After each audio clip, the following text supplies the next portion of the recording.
নমস্কাৰ দাপোনৰ সমূহ দৰ্শকক স্বাগতম জনাইছো আজি এটা বিশেষ অনুষ্ঠান লৈ আহিছো ব্যতিক্ৰমী এটা অনুষ্ঠান আৰু এজন ব্যতিক্ৰমী যুৱক এজন চিত্ৰশিল্পী আজি আমাৰ মাজত আছে এজন যুৱ চিত্ৰশিল্পী চিত্ৰৰে তেওঁ কথা কয় তেওঁৰ ছবিবোৰে বিভিন্ন ধৰণৰ কথা বিভিন্ন ধৰণৰ ঘটনা পৰিঘটনা দাঙি ধৰে তেওঁ চিত্ৰৰে সংগ্ৰাম কৰিছে চিত্ৰৰে তেওঁ বিদ্ৰোহ কৰিছে বিপ্লৱ কৰিছে ছবি আঁকি তেওঁ প্ৰতিবাদ কৰি আহিছে তেওঁ ছবিবোৰে যেন এটা এটা মেছেজ দিয়ে এটা এটা বাৰ্তা যেন তেওঁ সমাজত বিয়পাই তুলিবলৈ চেষ্টা কৰে বিভিন্ন সময়ত তেওঁ বিভিন্ন ধৰণৰ চিত্ৰ অংকন কৰিছে শদিয়াৰ পৰা ধুবুৰীলৈ ইফালে আপোনাৰ পাহাৰৰ পৰা ভৈয়ামলৈ বুলি ক'লেও অতিৰঞ্জিত বা বেছিকৈ কোৱা নহ'ব আমাৰ মাজত উপস্থিত আছে যুৱ চিত্ৰশিল্পী মাৰ্চেল বৰুৱা স্বাগতম জনাইছো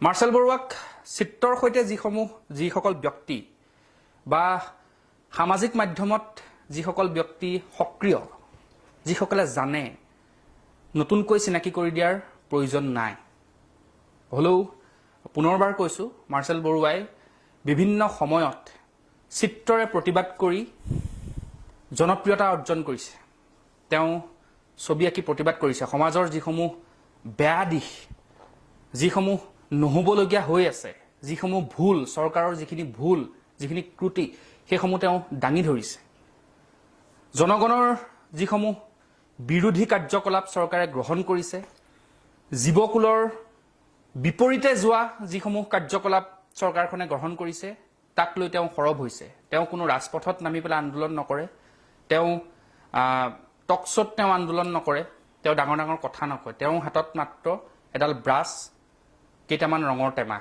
তেওঁৰ প্ৰতিবাদৰ মাধ্যম প্ৰতিবাদৰ ভাষা প্ৰতিবাদৰ আহিলা সেয়াই আমি তেওঁৰ পৰা জানিব বিচাৰিম মাৰ্চেল বৰুৱা নামটোতে আচলতে যেন শক্তি কিবা এটা বেলেগ ধৰণৰ শক্তি আছে মাৰ্চেল বৰুৱা প্ৰথমতে নামটো কথা সুধিছো নামটো কোনে দিলে বাৰু মোৰ নামটো আচলতে সৰুতে ঢেৰ নাম দিছিলে ককাহঁতে বেলেগ ধৰণে দিয়ে পেহীহঁতৰ বেলেগ বেলেগ নাম আছিলে তাৰপিছত মোৰ ডাঙৰ মামাৰ ল'ৰাজনে তেওঁ শেষত মাক ক'লে যে খুব জোৰ কৰিলে বোলো মা পেহী তই মাৰ্চেল নামটো ৰাখিবি শেষত মাৰ্চেল হ'ল আৰু যিবোৰ বৰ্তমানৰ কাৰ্যকলাপ যিবোৰ মানে মাৰ্চেল বৰুৱাই যিখিনি কৰি আছে সেইখিনিৰ লগত আকৌ নামটো মিলিও গৈছে ক'ৰবাত ছবি আঁকি প্ৰতিবাদ কৰিছে জেললৈ গৈছে আমি বাতৰিটো পঢ়িও কিবা এটা তাৰমানে মাৰ্চেল বৰুৱাক আটক মাৰ্চেল বৰুৱাক গ্ৰেপ্তাৰ নামটোতে যেন বেলেগ এটা শক্তি আছে আচলতে মোৰ নামটোৰ তেওঁ যিটো উদ্দেশ্যে নামটো দিছিলে সেই নামটো হৈছে মাৰ্চেল আৰ্টছ যিটো যুদ্ধ কলাৰ সম্বন্ধীয় যিটো শব্দ সেইটো উদ্দেশ্যে মাৰ্চেল দিছিলে MARTIAL হয় একচুৱেলি তাৰ হেৰিটো স্পেলিংটো কিন্তু শেষত গৈ মাৰ্চেল হ'লগে এতিয়া যি ধৰণে মই নামটো লিখো মাৰ্চেল সেই তাৰ অৰ্থটো সম্পূৰ্ণ বেলেগ এইটো তাৰ যদি হিষ্টৰিকেল মিনিং যদি আপুনি চাই তো যিসকলে ৰজা ঘৰৰ ঘোঁৰা পালন কৰিছিলে ঘোঁৰা ট্ৰেইনিং কৰিছিলে ঘোঁৰা ধৰিছিলে সেইসকলক মাৰ্চেল বুলি কৈছিলে লাহে লাহে তাৰ অৰ্থবোৰ বেলেগ হ'লগে নেভি ডিফেন্স এইবিলাকত আহিলে হাই অফিচিয়েল এটা পদবী মাৰ্চেল তো সেইটোৱে আৰু বাকী চিত্ৰৰ প্ৰতিবাদ চলি আছে প্ৰতিবাদ ইমান সহজ নহয় বৰ্তমান যিটো সময় তাৰ মাজতে অব্যাহত আছে কেনেকৈ আহিলে মানে কথাবোৰ কেনেকৈ আহিলে ছবিটো বাৰু সৰুৰ পৰা আঁকি আছা সেইটো জানো কিন্তু কেনেকৈ আহিলে ছবি আঁকি প্ৰতিবাদ কৰি ছবিৰ প্ৰতি সৰুতে আচলতে ধাৰণাটো সম্পূৰ্ণ বেলেগ আছিলে ছবি নহয় মই এইটো কথা সুধিছো ছবি চবেই আঁকে ছবি অঁকা মানুহ বহু মানুহে ছবি আঁকে ছবি প্ৰদৰ্শনী হয় আমি সকলোকে সন্মান জনাওঁ চিত্ৰশিল্প এক মানে শব্দৰে চুই চাব নোৱাৰা এটা শিল্প সকলোৱে আচলতে বুজিয়ে নাপায় সেই ওচৰ চাপিবই নোৱাৰো চিত্ৰশিল্পৰ ওচৰত এটা এক বেলেগ ধৰণৰ এক অনুভূতি এক বেলেগ ধৰণৰ যিটো ঊৰ্জা বুলি ক'লেও ভুল নহ'ব বা বেলেগ ধৰণৰ আচলতে কিবা এটা আছে চিত্ৰশিল্পটোত কিবা এটা আছে এনেকুৱা ধৰণৰ কথা কয় যে চিত্ৰশিল্পীক আচলতে ভগৱানেই পঠিয়ায় তুমি চিত্ৰশিল্পী হ'বা বুলি তেনেকুৱা ধৰণৰ কথা আছে আচলতে এক অনবদ্য প্ৰতিভা সকলোৰে ওচৰত নাথাকে কিন্তু চিত্ৰশিল্পৰে প্ৰতিবাদ ছবি আঁকি প্ৰতিবাদ কৰাটো সেইটো কেনেকৈ আহিলে মনলৈ এই প্ৰতিবাদী এই মানুহটো ক'ৰ পৰা জাগি উঠিল তাৰমানে? মানে মোৰ এই ভাৱটো প্ৰথম জাগি উঠিছে, মই এখন পেইণ্টিঙে খুব ইনফ্লুৱেঞ্চ কৰে। পাবলো পিকাচোৰ গুৱেৰ্নিকা বুলি এখন পেইণ্টিং আছে। গুৱেৰ্নিকা চহৰত বম দিছিলে স্পেনিছ চিভিল ৱাৰৰ সময়ত, ফ্ৰান্সিস্কো ডেল ফ্ৰেংকোৰ তত্বাৱধানত। সেই যিটো ঘটনাটো পিকাচোৱে পিছত এটা কমিশ্যন ৱৰ্ক আছিলে, ছবিখন চাই মানে সেই যি ঘটনাটোক তেওঁ প্ৰতিকেৰে ইমান ধুনীয়াকে তেওঁ উপস্থাপন কৰিছে, তো সেই বস্তুটোৱে সেই ছবিখনে মানে মনলৈ সেই ভাৱটো আনিবলৈ মানে আনিছে আৰু যে ছবিৰ জৰিয়তে বৰ্তমান সময়ৰ কথা বতৰাবিলাক কেনেকে ক'ব পাৰি। আচলতে আৰু লগতে মই বেংচি বুলি এজন আৰ্টিষ্ট আছে, ষ্ট্ৰীট আৰ্টিষ্ট, তেওঁ বিভিন্ন ক্ষেত্ৰত প্ৰতিবাদ কৰি আহিছে। তেওঁ নিজকে ৰিভিল কৰা নাই আজিলৈকে, তেওঁৰ কামবিলাকেও খুব ইনস্পায়াৰ কৰে। গতিকে আৰু মই এইটো ভাবো যে ছবিটো এনেই আৰু চকুৰ মনৰ শান্তিৰ কাৰণেই হ'ব নালাগে, কেৱল সমাজত ঘটি থকা বিভিন্ন ঘটনাবিলাক ছবিয়ে যাতে দাঙি ধৰিব পাৰে, যাতে মানুহক এৱেৰনেছৰ কাৰণেও সহায় কৰিব পাৰে। মানে ছবিখন দেখিলে মানুহে বুজি পায়, একদম নিৰক্ষৰ মানুহজনেও বুজি পাব। মানে প্ৰতিবাদৰ ভাষাটো ধৰি লওক কঠিন টান ভাষাবোৰ চবে বুজি নাপাবও পাৰে, কিন্তু ছবিখন যেতিয়া দেখে নহয় জানো, তাত সকলোৱে বুজি পাব, যি বিভিন্ন শ্ৰেণীৰ মানুহে বুজি পাব যে ছবিখনে এইটো কথা কৈছে, হয় নে নহয়? বাকী ছবিৰ জাৰ্ণিটো কেতিয়াৰ পৰা আৰম্ভ? সৰুৰ পৰা? ছবি সৰুৰে পৰা আঁকি আছো। যেতিয়া প্ৰথম পেঞ্চিলডাল লৈছিলো তেতিয়াৰ পৰা ছবি আঁকিয়ে আছো আৰু আঁকিয়ে থাকিম। মানে চব বাদ দি এতিয়া ছবি আৰু? চব বাদ দি ছবি। স্কুলত পঢ়ি থকা দিনতে ভাবিলো আৰু যে বেলেগ একো নকৰো, যি হব ছবিয়ে হব। এইখিনিতে এটা কথা সুধিছো, বহু চিত্ৰশিল্পী আছে, আমি দেখিছো, আমি বাতৰি পৰিৱেশন কৰিবলগীয়া হয়, অপ্ৰিয় সত্য বাতৰি পৰিৱেশন কৰিবলগীয়া হয়, শেষৰ স্তৰটো, তেওঁলোকৰ জীৱনৰ শেষৰ স্তৰটো খুব দুখ লগা হয়। মানে ছবিক সন্মান দিব যেন আমি ক'ৰবাত নাজানো, তেনেকুৱা ধৰণৰ কথা এটা আমাৰ নিজলৈ অভিযুক্ত আহে যে আমি চিত্ৰশিল্পীক সন্মান দিব নাজানো, ছবিৰ মূল্য আমি বুজি নাপাওঁ। বৰ বেয়া লগা অৱস্থা হয় চিত্ৰশিল্পীসকলৰ পিছৰ সময়কণ, বৃদ্ধকালটো। ছবি আঁকি ভাত খাব পৰা যাবনে গোটেই জীৱনটো? খাই থাকিব পাৰিম, থাকে এইবিলাক বহুত আপছ এণ্ড ডাউনছ থাকে। সেইটোৱে মানে আমাৰ অসমৰ প্ৰেক্ষাপটত, ভাৰতৰ প্ৰেক্ষাপটত ছবি আঁকি পেলাই খোৱাটো বৰ দিগদাৰ। এইটো ডাঙৰ এটা চেলেঞ্জ, কাৰণ আমাৰ এতিয়াও মানুহৰ ছবিৰ প্ৰতি সেই আকৰ্ষণটো নাই, আৰু ছবিৰ প্ৰতি সেই চৰ্চা নাই। গতিকে ইভেন সাহিত্যৰ প্ৰতিও সিমানখিনি চৰ্চা নাই। কবিতা লিখি বা কিতাপ লিখিও যে খাম, সেইটোও ভাবিব নোৱাৰি। গতিকে ছবি আঁকি খাম বুলি ভবাটো বহুত ডাঙৰ এটা চেলেঞ্জ, আৰু একো নাই, এইটো চেলেঞ্জ একচেপ্টেড। এইটো যুদ্ধৰ কাৰণে সাজু, জীৱন সংগ্ৰামৰ কাৰণে সাজু মাৰ্চেল বৰুৱা। এতিয়া সোধো যে বিভিন্ন সময়ত, যিহেতু গিবনৰ সময়ত আমি দেখিছিলো, গিবনত যেতিয়া আমি সকলোৱে জানো ছেফ গিবনক ৰক্ষা কৰাৰ যেতিয়া এক সময় আহি পৰিছিল, বা এটা আন্দোলনৰ প্ৰেক্ষাপট গঢ় লৈ উঠিছিল, বা আমাৰ ভৰলুত গছ কটাৰ বিৰুদ্ধেও মাৰ্চেল বৰুৱাই ছবিৰে প্ৰতিবাদ কৰিছিল, গিবনক বচাবৰ কাৰণে মাৰ্চেল বৰুৱাই ছবিৰে প্ৰতিবাদ কৰিছিল, দীঘলী পুখুৰীৰ পৰা গছসমূহ বচাবলৈ মাৰ্চেল বৰুৱাই ছবিৰে প্ৰতিবাদ কৰিছিল। কি হ'লগে বিষয়টো? মই যিমান পাৰো মোৰ ফালৰ পৰা চেষ্টা কৰিছিলো, আৰু গিবনৰ কথাটো যেতিয়া গম পালো, তাত তেল খান্দিব বুলি গম পালো যেতিয়া ডিছৱে ভেলীত, তেতিয়া ভাবিলো যে এইটো এটা বহুত ডাঙৰ বিষয়, আৰু গিবন আমাৰ সম্পদ। আমি গড়ক যিমানটো আমি স্থান দিছো, মই ভাবো গিবনকো দিব লাগে। আৰু এক প্ৰজাতিৰ বস্তুবোৰ, জীৱবোৰ প্ৰায় আফ্ৰিকাতে পোৱা যায়। আমাৰ ইয়াতে আছে যি নেকি এক প্ৰজাতিৰ গিবনত আছে, সেই যিটো গিবন হলো বান্দৰটো, ইমান ধুনীয়া এটা জীৱ, আৰু সিহঁতৰ যিটো লাইফষ্টাইল সেইটো আমাৰ মানুহৰ দৰে, আৰু বহুত ইউনিক, বেলেগ জীৱ জন্তুৰ লগত বুজি পায়, আৰু সি মানুহৰ কাৰণে ক্ষতিকাৰকো নহয়, খুব শান্ত জীৱ, বেছি উৎপাতো নকৰে। আৰু মই ভাবো গিবনৰ, সেইকাৰণে মোৰ দুখ লাগিছিলে, তাত যদি তেনেকুৱা ঘটনা হয় এইটোতো বহুত বেয়া কথা হব। সেইবুলি ভাবি ছবিয়ে চেষ্টা কৰিছিলো যাতে গিবনৰ কথা মানুহে গম পাওক। বহুতে নাজানে গিবন ৱাইল্ড লাইফ চেংচুৰী বুলি এখন আছে বুলি। আৰু তেতিয়া দেখিছিলো মাৰ্চেল বৰুৱাই দিনে ৰাতিয়ে কষ্ট কৰিছিল। দিনে ৰাতিয়ে কষ্ট কৰিছো, গণেশগুৰি ফ্লাইঅভাৰৰ পৰা আৰম্ভ কৰিলো, আৰম্ভ কৰি অসমৰ বিভিন্ন জেগাত ছবি আঁকিলো, চেষ্টা কৰিছিলো মানুহৰ মাজত গিবনৰ কথা ক'বলৈ, তাত যে তেল খান্দিব। চৰকাৰে, আমি পুনৰ কৈছো যে চৰকাৰে তেল খান্দিবলৈ লৈছিলে গিবনত, আৰু গিবন প্ৰায় মানে গিবনক ধ্বংস কৰাৰ এক অভিযোগ আহিছিলে, গিবনক যেন ধ্বংস কৰিবলৈ আগবাঢ়িছে চৰকাৰখন, এক অভিযোগ উত্থাপন হৈছিলে। আৰু তেতিয়া কিন্তু মাৰ্চেল বৰুৱা হাত সাৱটি বহি থকা নাছিলে। মাৰ্চেল বৰুৱাই গণেশগুৰিৰ পৰা একেবাৰে ধেমাজিলৈকে নহয় জানো, একেবাৰে শিৱসাগৰ, গোটেইকেইটা আপাৰ আছামৰ গোটেই উজনিৰ পৰা নামনিলৈকে মাৰ্চেল বৰুৱাই ছেফ গিবন বুলি ছবি আঁকিছিলে। আৰু ছবিবোৰ কি হ'ল পিছত? ছবিটো প্ৰথমখন মোহাৰি পেলাইছিলে, তাৰপিছত আকৌ আঁকিলো, তাৰপিছত এখন চিনেমা এটাত পোষ্টাৰ মাৰি এখন কভাৰ কৰি পেলালে। তো তেনেকেই চেলেঞ্জ। আৰু ভৰলু যেতিয়া গছ কাটিছিলে, ভৰলু যেতিয়া পাৰৰ যিসমূহ গছ কাটিছিলে, তেতিয়াও মাৰ্চেল বৰুৱাক ভৰলুত দেখা গৈছিলে, ছবি আঁকি ফুৰিছিলা গোটেইখন, ছবি আঁকি প্ৰতিবাদ কৰিছিলা চৰকাৰৰ বিৰুদ্ধে। সেই প্ৰতিবাদত কাৰাবাস খাটিবলগীয়া হৈছিল নেকি? কাৰাবাস খাটিব লগা হৈছিল। কিমান দিন আছে? 13 দিন থাকিলো। 13 দিন। গ্ৰেপ্তাৰ কৰিছিলে আৰক্ষীয়ে? গ্ৰেপ্তাৰ কৰিছিলে, ৰাতি 3টা বজাত উঠাই লৈ গৈছিলে। প্ৰিয় দৰ্শক, এইজনেই মাৰ্চেল বৰুৱা। ছবি আঁকি প্ৰতিবাদ কৰিছিল, ভৰলুত গছ কাটিছে, ছবি আঁকি প্ৰতিবাদ কৰিছিল, গোটেই অসমত তেওঁ ছবি আঁকিছিল, আৰু তাৰপিছত তেওঁক গ্ৰেপ্তাৰ কৰিছিল। গ্ৰেপ্তাৰ কৰি 13 দিন তেওঁক কাৰাগাৰত ৰাখিছিল। গতিকে এই যিজন যুৱক, একদম সাধাৰণ যেন লগা যিজন যুৱক, এই যুৱকজনে কিন্তু অসাধাৰণভাৱে তেওঁ সমাজলৈ বাৰ্তা প্ৰদান কৰি আছে। তেওঁৰ মাজত, এই সাধাৰণ যেন লগা যুৱকজনৰ মাজত এক অসাধাৰণ প্ৰতিভা আৰু এক অসাধাৰণ সত্তা, এতিয়া অসাধাৰণ সত্তা লুকাই আছে।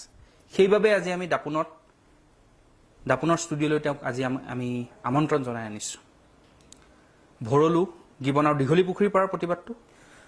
দীঘলী পুখুৰী পাৰৰ প্ৰতিবাদটোৰ পিছতে ভৰলুৰ তাৰ স্থানীয় কিছু লোকে জনালে যে মাৰ্চেল আমাৰ কাৰণেও অহা, আমাৰ তাতো গছ কাটিব। আচলতে ভৰলুক লৈ মতা মানুহ একদম কম আছিলে। ভৰলুক লৈ কোনো, এতিয়াও আপুনি যদি নিউজবিলাকত চাই, কোনেও নকয় ভৰলুৰ কথা, কেৱল দীঘলী পুখুৰী। দীঘলী পুখুৰীৰ ঐতিহ্যমণ্ডিত গছ ৰক্ষা কৰিব লাগে, কেৱল সেয়াই কথা। তাত জড়িত বিভিন্ন মানুহৰ স্মৃতি, ঐতিহ্য, ভৰলুৰ স্মৃতি আছে, সেয়াই। গতিকে মহানগৰীখনৰ প্ৰাণ নহয় জানো ভৰলু? প্ৰাণ। আৰু সেইকাৰণে ভাবিলো যে নাই, ভৰলুৰ কাৰণে মাত মাতিব লাগিব। তাত গলো, তাত গৈ ছবি অঁকা আৰম্ভ কৰিলো। তাৰ স্থানীয় লোকসকল ওলাই আহিলে, তেওঁলোকে ইমান হেঁপাহেৰে ওলাই আহিছিলে। ওলাই আহি সদায় তেওঁলোকে ধৰক কোনোবাই 100 টকা, 200 টকা, 500 টকা এনেকে খুজি তুলি মানে কালেকশ্যন কৰি আমি ৰংবোৰ কিনিছিলো। আৰু ৰংবোৰটো বহুত দাম, বনাইছিলে, ৰংবোৰটো বহুত দাম, ৰংবিলাক বহুত এক্সপেঞ্চিভ। ছবি অঁকাটো বহুত টান, মানে ছবি বহুত এক্সপেঞ্চিভ। আৰু যেতিয়া ছবিবোৰ মানে সেইখিনি কথা পাতিম আমি, যে ছবি ৰঙৰ কথা বা ছবি আঁকি পেলাই প্ৰতিবাদ কৰি আছা, সেই কথাখিনি আমি আৰ্থিক কথাখিনিও আমি পাতিম, সেইখিনি কথা পাতিব লাগিব, কিয়নো সেইখিনি কথা পতাৰ প্ৰয়োজন আছে। কিন্তু তাৰ পূৰ্বে সুধিছো যে ছবিবোৰ যে আঁকি থাকা, প্ৰতিবাদী যিসমূহ ছবি, চৰকাৰৰ বিৰোধিতা কৰি যিসমূহ ছবি আঁকা, ভাবুকি আহি থাকে নেকি? ভাবুকি মানে এনেকুৱা ধৰণৰ গ্ৰেপ্তাৰ কৰা হ'ব, এইবোৰ নকৰিবি, তেনেকুৱা ধৰণৰ বিভিন্ন হৈ থাকে। এইবোৰ কেলে কৰিছ, এইবোৰ হৈ থাকে। কেনেকৈ গ্ৰহণ কৰা হয়? নৰ্মেল। কেনেকৈ গ্ৰহণ কৰা হয়? আপুনিও যদি কাইলৈ গৈ ছবি তেনেকে আঁকি থাকে, এনেকে যদি কৰি থাকে, আপোনাকো কব, বহুতে কব এইবোৰ নকৰিবি। সেইবোৰ যদি মোৰ ভাবিবই লগা আছিল, মই কিয় ওলাই আহি আঁকিমহি, সেইবোৰ আগতে ভাবি ললো যে কোনোবাই কলো এইবোৰ নুশুনো আৰু কৰিম। আঁকি থাকোতেতো আৰক্ষীয়ে নেদেখে জানো? আঁকি থাকোতে মানে এনেকুৱা এটা ঘটনা শুনিছিলো মাৰ্চেল বৰুৱা এখন হয়নে নহয় নাজানো, মুখ বাগৰি অহা, মাৰ্চেল বৰুৱাই গণেশগুৰিত এখন ছবি আঁকি আছিল, আৰক্ষী আহিছে, ছবিখন আঁকি থাকোতে ৰং কৰি থাকোতে আৰক্ষী আহিছিল, আৰু আৰক্ষীয়ে সুধিছিল এখন কি ছবি আঁকিছা? তেতিয়া তুমি কৈছিলা কাৰোবাক আঁকিছো, বেলেগ কিবা প্ৰাকৃতিক দৃশ্য আঁকিছো বুলি ক'লা। জুবিনক। তেনেকুৱা এটা ঘটনা, সেই ঘটনাটো কোৱাচোন এবাৰ। তেনেকুৱা হয়, আৰু কেতিয়াবা এনেকুৱা নহয় যে ছবি আঁকি থাকিলে মানুহক কোনো ডিষ্টাৰ্ব নিদিয়ে, কিন্তু নিদিয়ে। বিভিন্নজন আহি পেলাই ছবিখন চাই আহি বুজিব সোধেহি বিভিন্নজনে কি আঁকিছে। পুলিচো আহি কেতিয়াবা সোধেহি কি আঁকিছা, ভাল লাগিছে আমুক তামুক। মানে তেওঁলোকে বেয়া নাপায় আচলতে। না মানে আৰক্ষীয়ে যদি তুমি যদি ছবিটো আঁকি আছা চৰকাৰৰ বিৰুদ্ধে কিবা ছবি এটা আঁকি আছা, তুমি সেই গণেশগুৰিত ছবিখন আঁকি আছিলা, আৰক্ষীৰ লোকসকলে আহি সুধিলেহি কি আঁকিছা, তুমি ক'লা জুবিন দাক আঁকিছো। যদি জুবিন দাক আঁকিছো বুলি নকলাহেঁতেন বা প্ৰতিবাদী ছবি বুলি ক'লাহেঁতেন, তেতিয়া লগালগ মোহাৰি দিলেহেঁতেন। তেতিয়া বিভিন্ন বাধাৰ সন্মুখীন হ'ব লগা হ'লহেঁতেন, তেতিয়া তেওঁলোকে কৰিব চাগে নিদিলেহেঁতেন। তাৰপিছত আৰক্ষী গাড়ীখন ঘূৰি আহি দেখিছে এখন প্ৰতিবাদী ছবি হৈ আছে। মানে তেনেকুৱা ধৰণে সেইটো বহুত দিনৰ কথা আছিলে। সেইটো গিবনৰ হেৰিটো কৰা আৰু গিবনক লৈ যেতিয়া ছবি আঁকিছিল তাৰো আগৰ কথা আছিলে। মানে প্ৰিয় দৰ্শক, মাৰ্চেল বৰুৱাক যি জানে বা তেওঁৰ কামবোৰ যি দেখিছে তেওঁ বুজি পায়। তেওঁ কেনেকৈ প্ৰতিবাদ কৰি আহিছে, পুনৰ কৈছো 13 দিন কাৰাবাস খাটিছে, ভৰলুৰ বাবে ছবি আঁকি 13 দিন কাৰাবাস খাটিছে, গ্ৰেপ্তাৰ হৈছে, বিভিন্ন ধৰণৰ বাধা অতিক্ৰম কৰি তেওঁ আজি আমাৰ ষ্টুডিঅ'ত বহি বহি পাৰিছে। বা আমাৰ সৌভাগ্য হৈছে তেওঁৰ নিচিনা এজন চিত্ৰশিল্পীক আমি কথাখিনি সুধিব পাৰিছোঁ। আমাৰ এয়া সৌভাগ্য।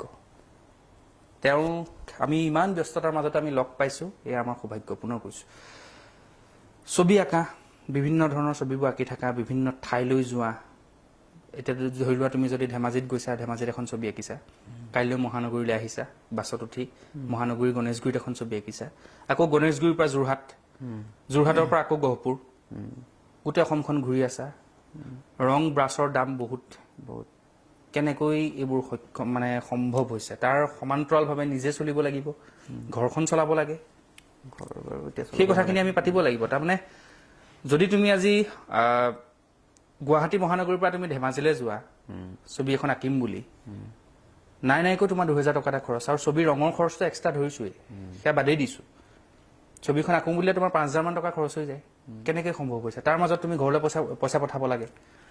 মানে এনেকুৱা ধৰণৰ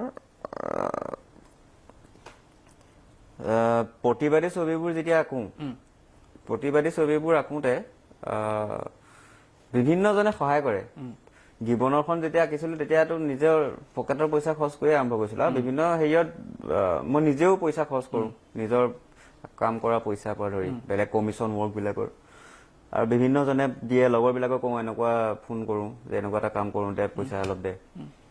লগৰবিলাকে হেল্প কৰে, তাৰপিছত বিভিন্নজনে হেল্প কৰে। আৰু যেতিয়া গণেশগুৰিৰ সেই বিশেষ ছবিখন যেতিয়া আঁকিছিলো গিবনক লৈ, তাৰপিছত পৰা বিভিন্ন মানুহে ফোন কৰিছে, সকলো সহায় কৰিবলৈ ৰেডি আছিলে। তেনেদৰেই ৰাইজৰ সহযোগত পইচা তুলি ছবিবিলাক আঁকিছিলো। যেতিয়া গ্ৰেপ্তাৰ কৰিছিল আৰক্ষীয়ে কিবা সুধিছিল নেকি? জেৰা যেতিয়া কৰিছিল, মানে কিছুমান কথা সুধিব নালাগে বা কিছুমান কথা সোধাটো ভুল, কিন্তু জানিব বিচাৰিছে দৰ্শকসকলে বা আমি জানিব বিচাৰিছো, কিবা সুধিছিল নেকি?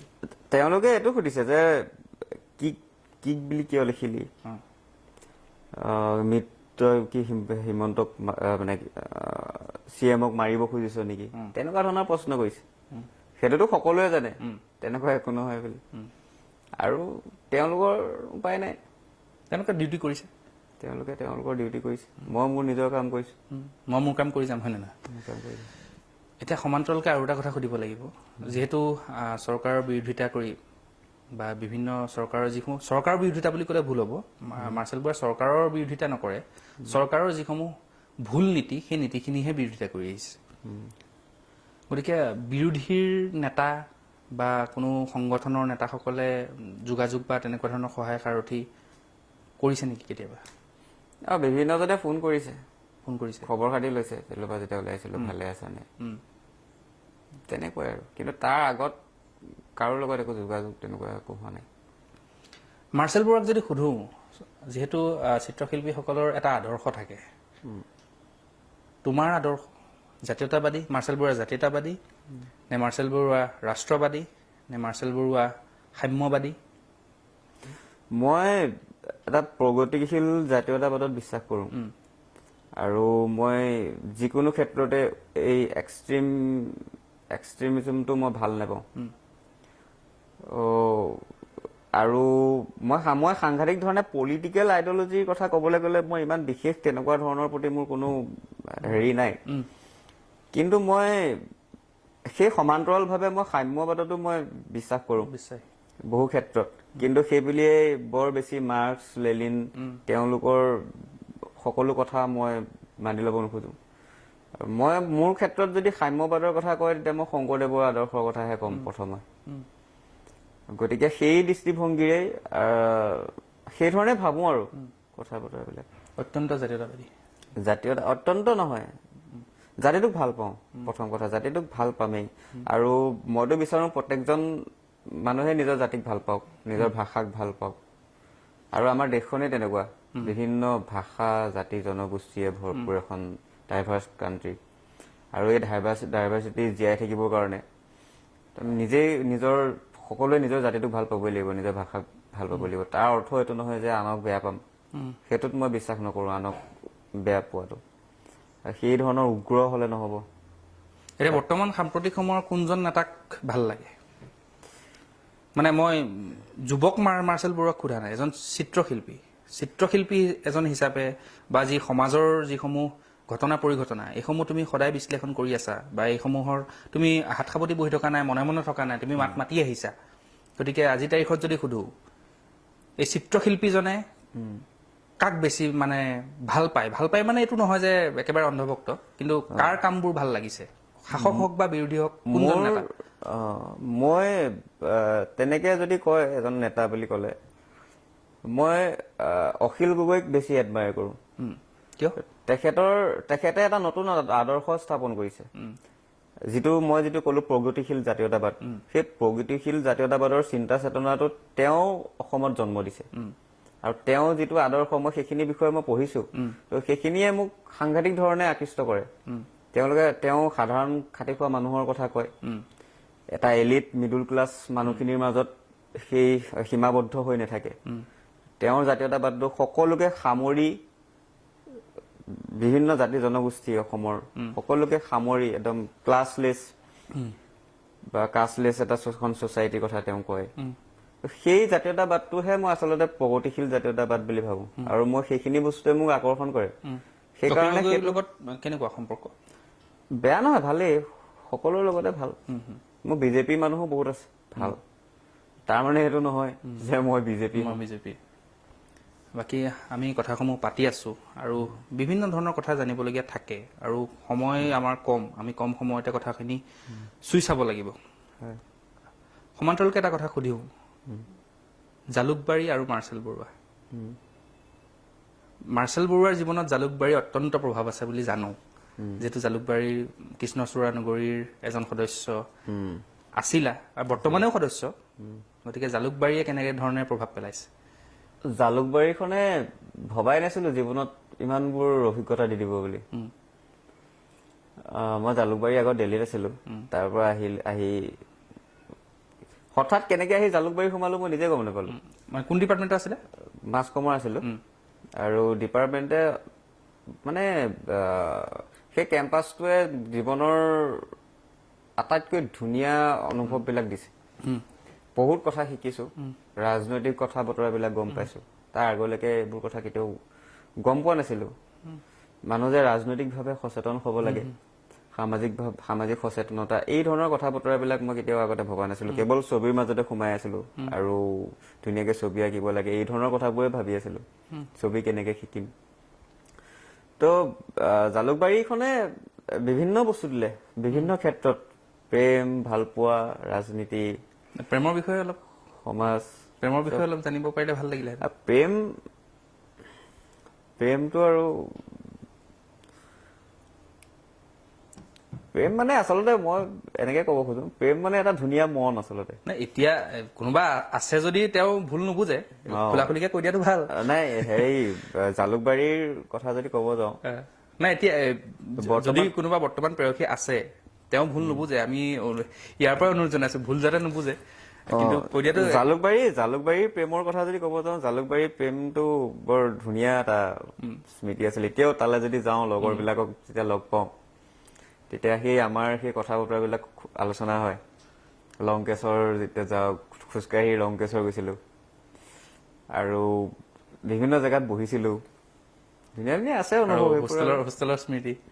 হোষ্টেলৰ স্মৃতিটো মইতো মাৰ্চেল পৰা যিটো ৰুমত আছিলে গুৱাহাটী বিশ্ববিদ্যালয়, সেই ৰুমটোৰ ৱালখনতো বৰ ডাঙৰ ছবি এখন আঁকি থোৱা আছে।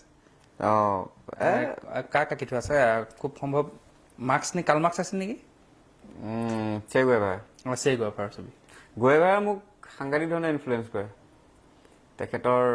তেখেতে বন্ধুক লৈছিলে সেইটো এটা বেলেগ কথা কিন্তু মই তেখেতক খুব ভাল পাওঁ কোনটো হোষ্টেলটোৰ নামটো কৈ দিলে ভাল মই RCC 3 আছিলো কিন্তু মই মেক্সিমাম সময় RCC 2 কটালো বহুতে মোক সেইকাৰণে RCC 2 বুলিয়ে ভাবে আৰু প্ৰত্যেকখন হোষ্টেললৈকে মই গৈছিলো আৰু সেইটো হোষ্টেলে মাৰ্চেল বৰা এখন হলেও ছবি আছে নেকি নাই তেনেকুৱাকে নাই আৰু আচলতে মই গুৱাহাটী ইউনিভাৰ্চিটিত থাকোঁতে ছবি খুব কম আঁকিছিলো তেতিয়া মাত্ৰ এখনেই ছবি আঁকিছিলো আৰু কা আন্দোলনত যিখন ছবি আঁকিছিলো আৰু সেই ছবিখন হেৰাই গ'ল কোনোবাই মাৰি দিলে মানে এনেকুৱা এটা ঘটনাও হৈছিলে আমি যিহেতু গম পাওঁ আৰু এবাৰ বোলে মাৰ্চেল বৰা ৰাতি ওলাই গৈছিলে ক'ৰবাত ছবি আঁকি থৈ আহিলেগে য'ত ত'ত গৈ সেইবোৰ হৈ থাকে ৰাতি 1টামান বজাত ওলাই গ'ল বাইক লৈ তেনেকুৱা প্ৰায়ে হয় সেইটো নাজানো আৰু সেইবোৰ কৰি কেনেকেনো শান্তিটো পাওঁ কিন্তু ৰাতি মন যায় ওলাই যাবলৈ কোন জেগাত আঁকিছিলা সেইখন ছবি ইউনিভাৰ্চিটিতো আঁকিছিলো গুৱাহাটী বিভিন্ন জেগাত ওলাই গৈছিলা বাইক লৈ পেলাই বাইক লৈ ৰাতি ওলাই গ'লা ক'ৰবাত গৈ ছবি আঁকি থৈ আহিলা সেইটো মঙলদৈ চিপাঝাৰত গৈ আৰু কাহিনীটো সুধো নেকি নে নালাগে সুধিব একো নাই সুধি দিছো কেলে আঁকিছিলা কি গোটেই এটা ডাঙৰ ঘটনা আছিলে ৰাতি ওলাই গ'ল মাৰ্চেল বৰুৱা ওলাই গৈ পেলাই মঙলদৈলৈ ওলাই গ'ল মঙলদৈ ক'ৰবাত ছবি আঁকি থৈ আহিলেগে এইবোৰ কথাটো কোৱাটো এতিয়া চাগে ভাল নহ'ব সেইটো নকোৱাই ভাল আৰু আচলতে শিল্পী এনেকুৱাই নেকি ন শিল্পী মনবোৰ এনেকুৱাই নেকি মানে কেতিয়াবা ক'ৰবাত এইটো শব্দটো দৰ্শকে যাতে ভুল নুবুজে অকণমান পাগলামিও থাকে অকণমান মানে শিশু সুলভতাও থাকে এতিয়া কেনেকুৱা বুলি ক'লে মই যিসকল শিল্পীক ভাল পাওঁ যিসকলক দেখিছো তেওঁলোককতো মেক্সিমাম চঞ্চলে দেখা পাইছো একেঠিয়ে থাকিব নোৱাৰে আৰু মই নিজেও থাকিব নোৱাৰো আৰু আচলতে শিল্পী বুলি ক'লে বৰ ডাঙৰ বিষয় এটা আৰু মই নিজকে শিল্পী বুলি ক'বলৈ মোৰ বহুত অকৱাৰ্ড লাগে কোনোবাই ক'লেও গাটো জিকা খাই যায় মই চাগে সেই শিল্পীজন হ'ব পৰা নাই আৰু হ'ব বিচাৰো জীৱনৰ সেয়া লক্ষ্যই এজন শিল্পী হোৱাৰ গতিকে শিল্পীসকলক শিকিব চেষ্টা কৰি থাকো তেওঁলোকক জানিব চেষ্টা কৰি থাকো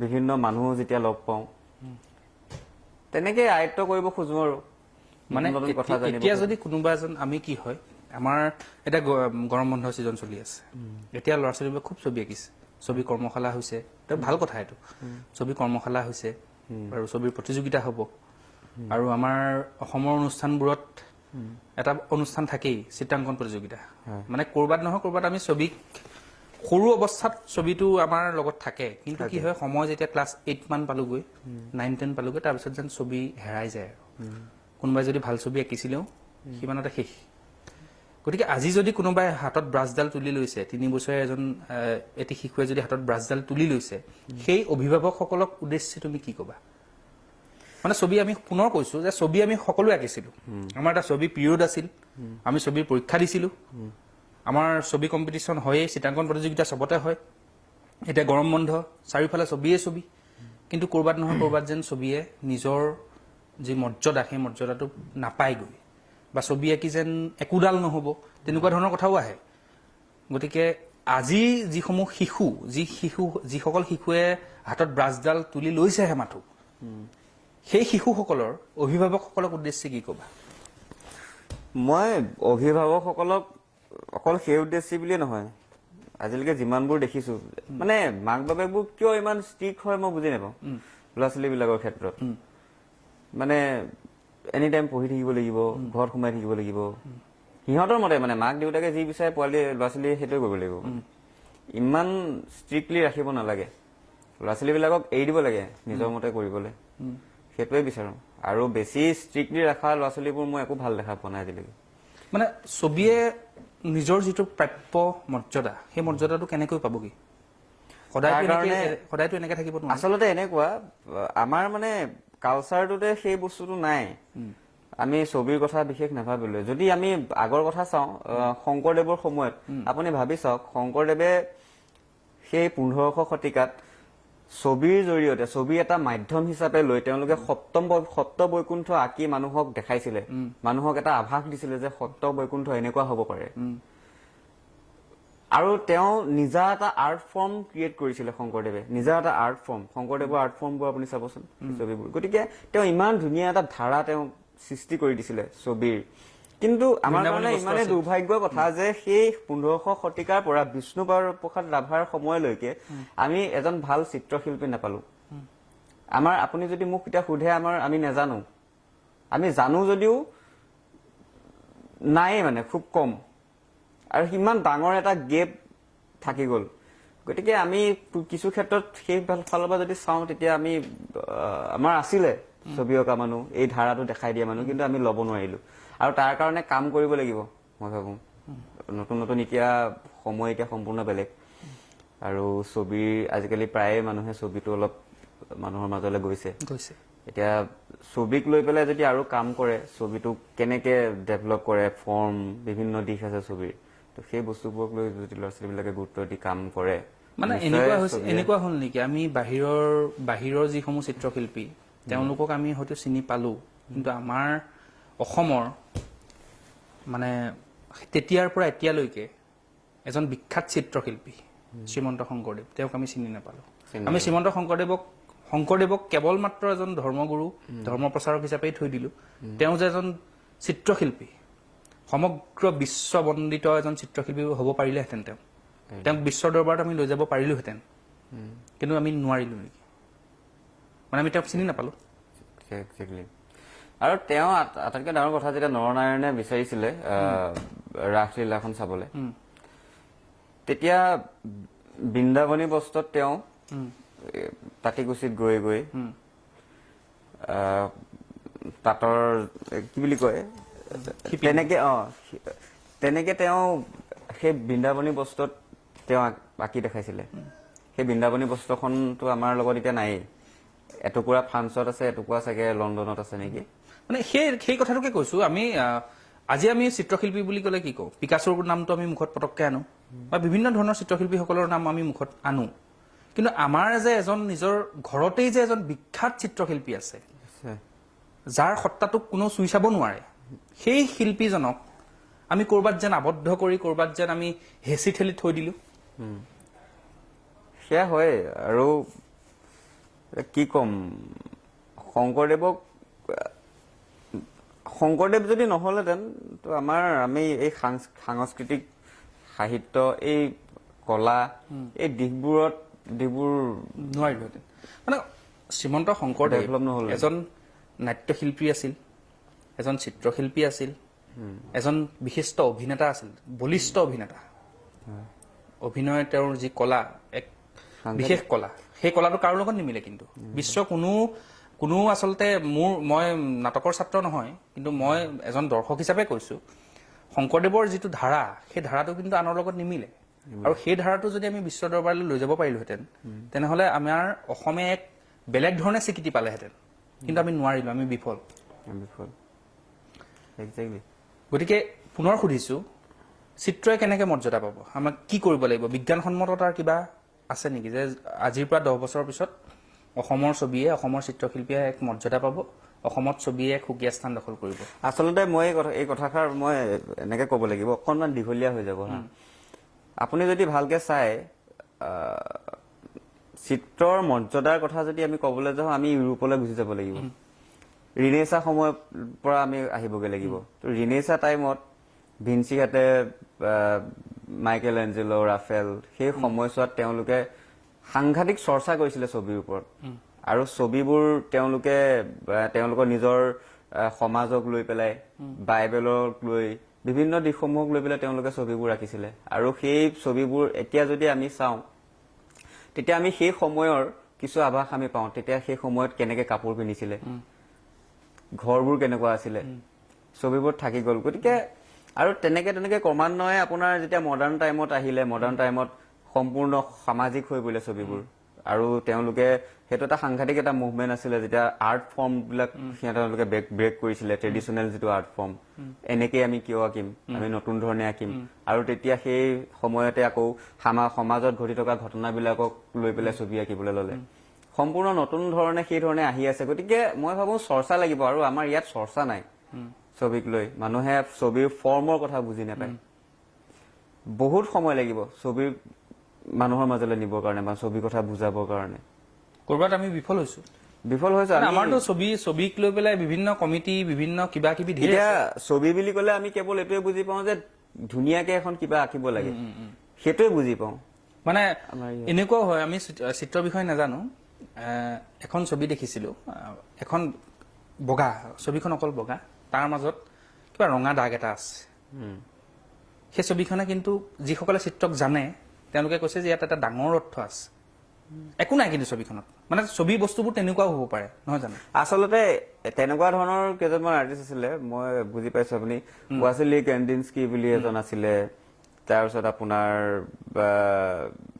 বিভিন্ন কেইজন আছিলে তেওঁলোকে এবষ্ট্ৰেক্ট যিটো ফৰ্মটো এবষ্ট্ৰেক্টত বেলেগ একো নাই মানে একো নাই তাত সেই বস্তুটোৱে আৰ্টৰ ফৰ্মটো ব্ৰেক কৰিছে যিটো ট্ৰেডিশ্যনেল আৰ্ট ফৰ্মটো সেই ট্ৰেডিশ্যনেল আৰ্ট ফৰ্মটো ব্ৰেক কৰিছে মানে ৰঙা আঁচডাল আছে আঁচডালে বহুত কিবা কিবি কৈছে তাত কিবা আছে নেকি এবষ্ট্ৰেক্টত একো নাই এবষ্ট্ৰেক্ট আৰ্টবোৰত একো নাই তাত একো নাই আচ্ছা ৱাচিলি কেণ্ডিনস্কিয়ে অঁকা ছবিবিলাকত তাত কি আছে একো নাই তেওঁলোকে সেই ফৰ্মটো ব্ৰেক কৰিছে যে ছবি এনেকুৱাও হ'ব পাৰে নতুন এটা ধাৰা সৃষ্টি কৰিছে আৰু সেই নতুন ধাৰাটোৱে মানুহক ইনফ্লুৱেঞ্চ কৰিছে নতুন ধৰণে ভাবিবৰ কাৰণে আৰু সেই মডাৰ্ণ টাইমছৰ যিটো মডাৰ্ণ আৰ্ট আপুনি যদি চাই ইম্প্ৰেছনিজম টাইমৰ পৰা ক্ল'ড ম'নেৰ যিটো ইম্প্ৰেছন ছানৰাইজ সেইখনেই মানুহৰ সাহিত্যৰ পৰা ধৰি ছবিৰ ক্ষেত্ৰত বিভিন্ন দিশত এই নতুন ধৰণে ভবাৰ যিটো সেই আইডিয়াটো সেই তাৰ পৰাই আহিছে আচলতে তাৰ পৰাই ইনস্পায়াৰ হৈছে আগতে যেনেকে কবিতাবোৰ আগতে আধুনিক কবিতা ছন্দ মিল কিবা কিবি এই ধৰণে লিখিছিলে তাৰপিছত সম্পূৰ্ণ সলনি হৈ গ'ল ধাৰাটো যিটো সলনি হৈছে সেইবিলাক ক'ৰ পৰা ইনস্পায়াৰ হৈছে সেই ছবিৰ পৰা ইনস্পায়াৰ হৈছে সেই ইম্প্ৰেছন ছানৰাইজ সেই টাইমৰ পৰা সেই কথাখিনি আমি নাপাতোৱেই নাজানোৱেই গতিকে সেই ধাৰাবোৰ সেই ফৰ্মবোৰ সেই বস্তুবোৰ বুজিব লাগিব আৰু চৰ্চা লাগিব তেনেকেহে আৰু সেই চৰ্চাটো তোমালোকে আনিব লাগিব বা ছবিয়ে যিখিনি হেৰুৱাইছে বা যিখিনি ছবিয়ে পাবলগীয়া আছে সেই পাবলগীয়াখিনি তোমালোকে আমিবোৰে আনিব নালাগিব জানো আমাৰ কৰণীয় যথেষ্ট আছে আমি কি কৰিব পাৰিম বা তোমালোকে কি কৰিব পাৰিবা কিবা পৰিকল্পনা আছে নেকি যে ছবিক লৈ পেলাই এইখিনি পৰিকল্পনা আছে নিজৰ বাবে নহয় নিজে বাৰু ছবি আঁকিয়ে থাকিবা কিন্তু এইখিনি পৰিকল্পনা কৰিছো যাতে মোৰ পাছৰ জেনেৰেশ্যনটোৱে কিবা এটা পাব মোৰ বহুত পৰিকল্পনা আছে কিন্তু এতিয়া সময়টো এনেকুৱা এখন সময়ত অলপ প্ৰতিবাদ কৰিম সমাজক লৈ ছবি আঁকিম সেইধৰণে ভাবো কিন্তু যেতিয়া মোৰ অলপ বয়স হ'ব তেতিয়া মই সেই নতুন দিশ এটা বিচাৰি পেলাই যাম তেতিয়া ছবি নতুন ধৰণে কি কৰিব পাৰো যাতে আমাৰ পাছৰ নতুন ফৰ্ম এটা লৈ কেনেকে ছবিটোক এটা বেলেগ দিশলৈ লৈ যাব পাৰো সেইবোৰ লাহে লাহে ভাবিছো আচলতে মোৰ প্লেনিঙো আছে কিন্তু মই এতিয়া সৰু হৈ আছোতো মানুহ ডাঙৰ হোৱা নাই নহয় এতিয়া অলপ তেজ থাকোতে প্ৰতিবাদটো কৰি দিব লাগিব মানুহৰ এইটো সমাজৰ ধৰি থকা ঘটনাবিলাকক লৈ ছবি আকৌ মানে কোনোবা এজনে কৈছিলে হয় ডেকা ল'ৰাই কবিতা লিখিব হয় ডেকা ল'ৰাই বিপ্লৱ কৰিব নহয় ডেকা ল'ৰাই সুৰাপান কৰিব চব কৰো চব কৰা হয় নেকি প্ৰতিবাদটো দেখিয়ে আছো কবিতা লিখা নাই আৰু আগতে লিখিছিলো নহয় আৰু এটা কৈছিলে নহয় 4টা কথা আছিলে হয় ডেকা ল'ৰাই কবিতা লিখিব নহয় ডেকা ল'ৰাই প্ৰতিবাদ কৰি বিপ্লৱ কৰিব নহয় ডেকা ল'ৰাই সুৰাপান কৰিব নহয় ডেকা ল'ৰাই প্ৰেম কৰিব এতিয়া মাৰ্চেল বৰা 4টাই চলি আছে নেকি 4টাই চলে হয় সেইবিলাক চলিবই লাগিব প্ৰেম থাকিবই লাগিব আৰু প্ৰেম যদি থাকে তাত বিপ্লৱ থাকিব আৰু কবিতা আৰু কি মানুহক ভাল পাব জনা কাৰোবাৰ লগত সেই অনুভৱবোৰে কবিতা আচলতে আপোনাৰ লগত কথা পাতি থকা কথাবোৰ বিভিন্ন ক্ষেত্ৰত হোৱা অনুভৱবোৰ সেইবোৰে কবিতা আৰু সুৰাটো আৰু সেইটো এটা বেলেগ বস্তু মই হৈছো আহোম ল'ৰা আমি খাওঁৱেই সুৰা আমি খাওঁৱেই সুৰাটো খোৱাটো আমাৰ ট্ৰেডিশ্যনে খুৰা খামেই আৰু এইটো কি আছে। এয়াই মাৰ্চেল বৰুৱা, চব কথা খোলাখুলিকৈ কৈ দিয়ে, কোনো ৰহন নাই, কোনো প্ৰলেপ নাই, ছবি আঁকিছে মুকলিকৈ আঁকি দিছে, তেওঁক কোনো ঠাইও নালাগে ছবি আঁকিবলৈ। বোলে ছবি আঁকিবলৈ তাৰ ৰুম লাগিব, তাত ফেন চলি থাকিব লাগিব, তেওঁ বহি ল'ব, চাহ ল'ব। আমি ছবি এখন আঁকো বুলিলে আমাৰ কি মনলৈ ধাৰণা আহে যে ৰুম এটাত বহিছোঁ, ৰং তুলিকা হাতত তুলি লৈছোঁ, আমি আঁকি আছোঁ। মাৰ্চেল বৰুৱা তেনে শিল্পী নহয়। মাৰ্চেল বৰুৱাই গছ এজোপা পালে তাতো ছবি আঁকিলে, ক'ৰবাত ৱাল এখন খালী হৈ আছে মচি কাচি সেইখনতো ছবি আঁকিব, নিজৰ বাইকখনতো ছবি আঁকি কিবা কৰি থৈছে।